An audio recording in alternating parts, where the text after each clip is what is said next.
चलिए मेरे प्यारे स्टूडेंट, गुड मॉर्निंग। मेरा नाम सनी और मैं अपने यूट्यूब चैनल HD क्लासेस पर आप सभी का हार्दिक स्वागत करता हूं। और आज जो हम पढ़ेंगे वो हम देखेंगे गोलीय दर्पण किसे कहते हैं। तो आपको मैं बताऊंगा गोलीय दर्पण उसे कहते हैं। आप लोग हेडिंग डालें गोलीय दर्पण। गोलीय दर्पण जिस गोले का भाग है उस गोले का परावर्तक पृष्ठ जो कहते हैं वो कहते हैं प्लेन सतह।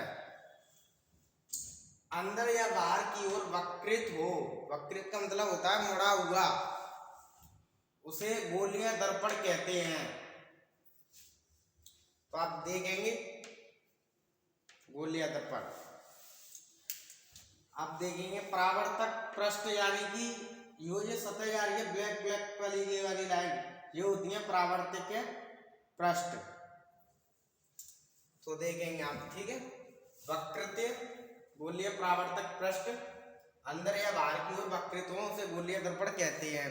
गोलीय दर्पण दो प्रकार के होते हैं, एक उत्तल दर्पण और एक अवतल दर्पण। अब हम देखेंगे अवतल दर्पण किसे कहते हैं और उत्तल दर्पण किसे कहते हैं। अवतल दर्पण उसे कहते हैं जिसकी बाहर की परावर्तित पृष्ठ मोटी हो या बाहर की ओर कलाई कर दी जाए। जैसे ये बाहर की ओर है, इसको यहाँ कलाई कर दिया गया है, इसे हम कहते हैं अवतल दर्पण। और उत्तल दर्पण उसे कहते हैं जिसकी अंदर की सतह को पॉलिश कर दिया जाए। आप लोग इसे ये भी बोल सकते हैं जिसकी बाहर की सतह मोटी हो उसे अवतल दर्पण कहते हैं, और जिसकी अंदर की सतह जो है वो पतली हो उसे हम उत्तल दर्पण कहते हैं। आप लोगों ने उतार लिया होगा, आप लोग इसे साथ ही साथ नोट्स करते चले। मुझे उम्मीद है आप लोगों ने साथ ही साथ नोट्स कर लिया होगा। चलिए दोस्तों, अब जो हम देखेंगे वो देखेंगे वक्रता त्रिज्या, दर्पण का ध्रुव, फोकस दूरी, मुख्य फोकस, वक्रता केंद्र, मुख्य अक्ष किसे कहते हैं, गोलीय ध्रुव किसे कहते हैं। अब हम ये देखेंगे। तो आप सभी लोगों को बताना, पहले डायग्राम आप देखें साथ ही साथ, जिसके माध्यम से आप इसको समझने आए। ये देखिए, ये वाली जो प्रकाश आ रहा है, ये वाली जो लाइन जो आ रही है, इसको हम बोलते हैं मुख्य अक्ष। इसको हम मुख्य अक्ष बोलते हैं। वक्रता केंद्र थीटा, मुख्य फोकस दूरी F, फोकस दूरी F, दर्पण का ध्रुव, वक्रता त्रिज्या R। ये M और N जो है वो दर्पण के द्वारक है। लिख देता हूं मैं एक जगह,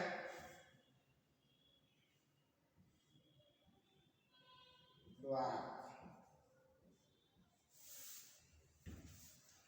ये जो है वो द्वारक है।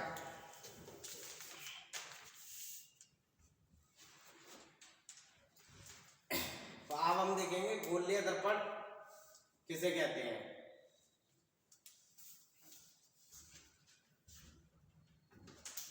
पहले आप देखें मुख्य अक्ष, ये वाली जो लाइन जो आ रही है इसे मुख्य अक्ष कहते हैं।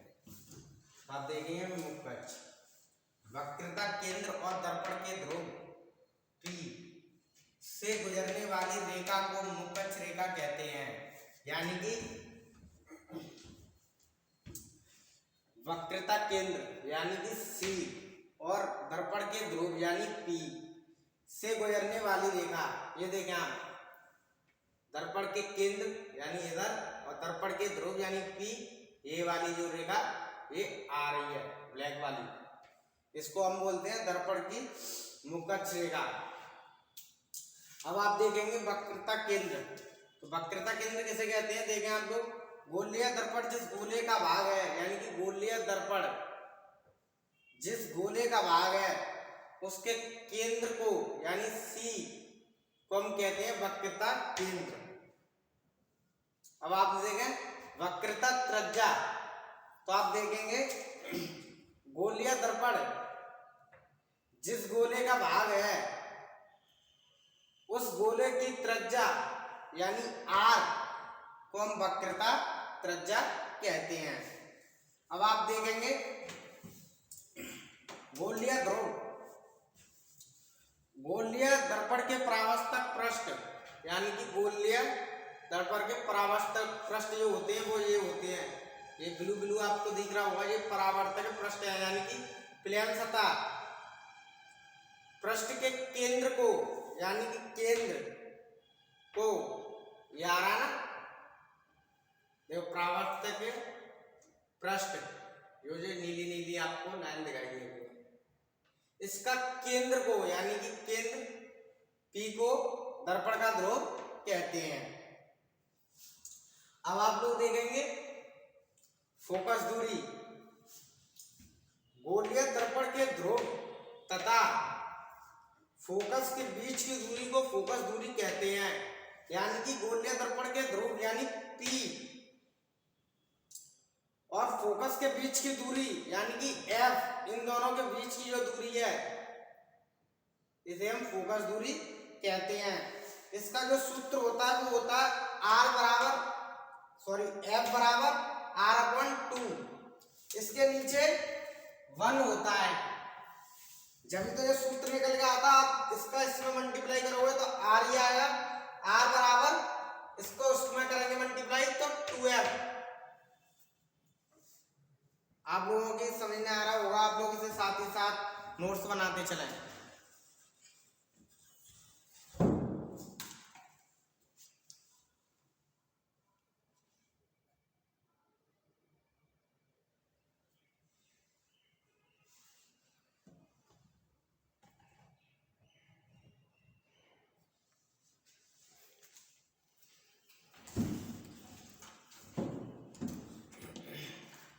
चलिए कोई नहीं, ये आपको नहीं दिख रहा तो मैं इधर लिख देता हूँ,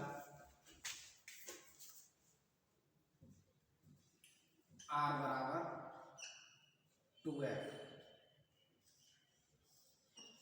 ये पूछ ली जाती है फोकस दूरी कितनी होती है, जो ऑब्जेक्टिव क्वेश्चन में पूछ ली जाती है, ऑब्जेक्टिव जो आते हैं उनमें पूछ ली जाती है। आप लोग इन्हें नोट्स बनाते चलाएं, साथ ही साथ लिखते चलाएं।